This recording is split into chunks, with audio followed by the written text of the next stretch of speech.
तर नमस्कार राम राम मंडळी, सगळ्यांना श्रावण सोमवार निमित्त मंगलम शुभेच्छा। मस्त ऊन पडलेला आहे, पाऊस नाहीये।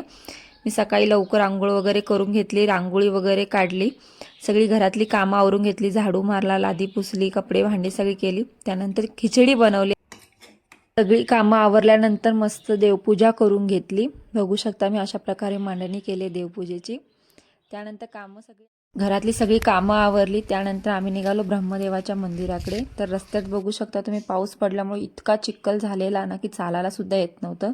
फायनली आम्ही पोहोचलो मंदिराजवळ। मंदिरामध्ये पोहोचल्यानंतर मान वगैरे दिला आणि त्यानंतर गाराणा घालायला सुरुवात झाली। रामचंद्र ब्रह्मिंगा उल्काई इटलाई बसवाना साळोबा चवाट्या गावडसा माताळा पाटीराट्या पंचवटी महाराजा बरेपणासाठी मान दिलेले ते मान्य करून घे। काही चुकल्यास माफ करून घे। गुरे ढुरे मुले माणसा बरेपण राखून तुझ्या पांढरी कोण आला कर तिला पायतळी घाल। वडिलांना तसा भाग दिला तसा भाग देऊन सर्वांना सुखी राख महाराजा। हर हर महादेव। गारायना घालून झाल्यानंतर प्रसाद वाटला, प्रसाद घेतला, थोडासा खाल्ला आणि मग काय घरच्या वाटेला निघालो। घरी येताना मस्त 2-4 व्हिडिओ फोटो काढले। जर तुम्हाला आवडले तर नक्कीच लाईक शेअर आणि कमेंट करायला विसरू नका। आता काय व्हिडिओ संपलाय, ढकलावर।